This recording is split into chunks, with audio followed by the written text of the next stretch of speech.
మన ఇది యాక్చువల్గా కొద్దిమంది కోఆర్డినేటర్స్ మీటింగ్ అని స్టార్ట్ చేశాం. నేనేం చెప్పానంటే ఈ రోజున ఏ స్థాయి నాయకులు వచ్చినా లేదంటే చంద్రబాబు గారు వచ్చి మాకు జనసేన మాతో రావాలని ఆయన ఆకాంక్షించిన లేదంటే తెలంగాణ ముఖ్యమంత్రి గారు కూర్చొని జగన్మోహన్ రెడ్డి గారు మీ అందరూ కూర్చొని జనసేన మీరు కలిపాలని వాళ్ళన్నా కానీ ఇవన్నీ ఏం సూచిస్తున్నాయంటే మన బలాన్ని చెప్తున్నాయి. మన బలాన్ని చెప్తున్నాయి. ఎంత శాతం ఓట్లు ఇవన్నీ పక్కన పెడతాం, అసలు అన్నిటికంటే కూడా మనకి బలం ఉందనేది వాళ్ళు చెప్తున్నారు, మనం చెప్పట్లా. నేను ఇక్కడ ఉంది 2019లో ఎంత అద్భుతాలు క్రియేట్ చేస్తామో నాకు తెలియదు. నేను ఒక్కడైతే బలంగా చెప్పగలను, చాలా బలంగా అయితే నిలబడగలిగే వ్యక్తిని. మీరు ఏదైనా చేయండి నా మీద.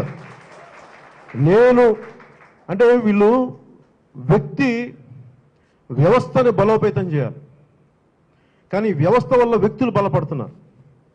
ఇప్పుడు నిన్న జగన్మోహన్ రెడ్డి గారి స్టేట్మెంట్ చూస్తే నన్ను 3 దశాబ్దాలు నేను ముఖ్యమంత్రిగా ఉండాలని, అలాగే టీడీపీ నాయకులు వాళ్ళ కుటుంబాలు 3 దశాబ్దాలు వీళ్ళ కోరికలు.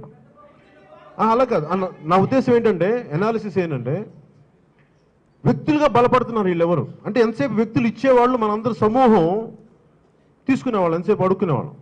నేనేమంటానంటే నాకు కాలేజీ సీట్ కావాలి, నేను జగన్మోహన్ రెడ్డి దగ్గరికి వెళ్ళాలా? నాకు వ్యవస్థను బలోపేతం చేయండి, ఒక కలెక్టర్ని బలోపేతం చేయండి, ఒక లా అండ్ ఆర్డర్ సిచ్యువేషన్ ఉంది, నాకు సిఐని బలోపేతం చేయండి.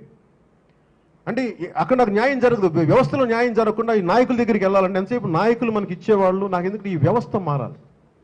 నేను వచ్చింది ఏంటంటే వ్యవస్థను బలోపేతం చేయడానికి నా శక్తియుక్తుల్ని మొత్తం నా సమర్థతను వాడతాను, కానీ నేను బలపడడానికైతే నాకున్నంత బలం మీకు తెలిసి ఎంత ఉంది. నాకు నా బలాన్ని మన వ్యవస్థగా వాడటానికి పెట్టుకున్నాను, అంతేగాని అలాగే నేను ముఖ్యమంత్రి పదవి ఇవన్నీ అడుగుతానంటే నేను ఎప్పుడు అడగను.